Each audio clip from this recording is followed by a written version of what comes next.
cheesy pasta is actually pretty healthy. It is a recipe that I came up with just one random weeknight when I threw a bunch of things together from the fridge, and now it's become a family favorite that my kids request every week.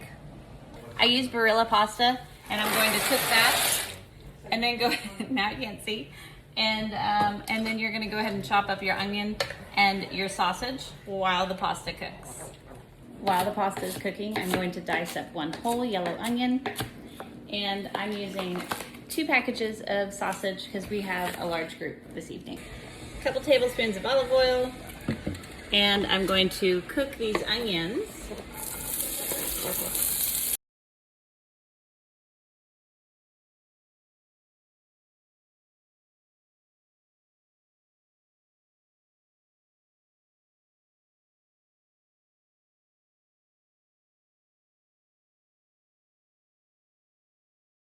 Here's a quick tip. If you are going to keep the pasta in the same bowl in which you cooked it, or the same pot, put your colander on top of the pasta and water and pour this way.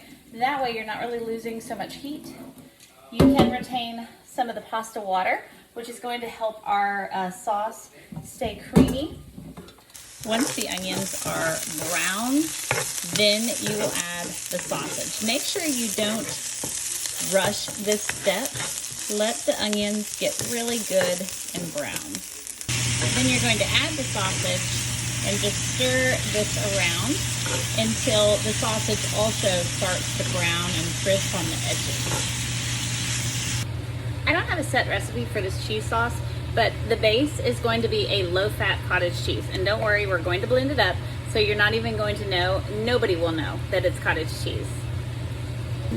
Cottage cheese will basically take on whatever flavor that you put it with. So I'm doing a good amount of garlic, a decent amount of a ranch seasoning, and then some cracked pepper. Putting my cottage cheese all into the bowl. I'm using my immersion blender to blend it all together and make the cheese sauce.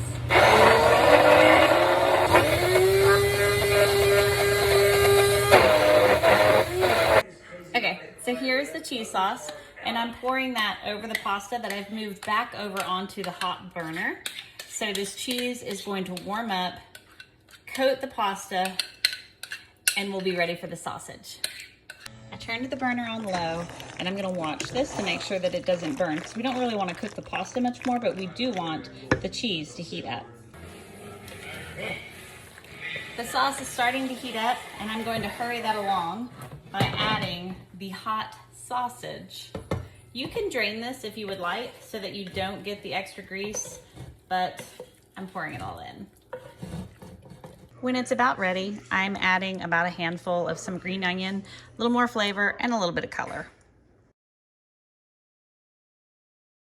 Another great thing about this recipe is it's even better the next day, so it's great for meal prep.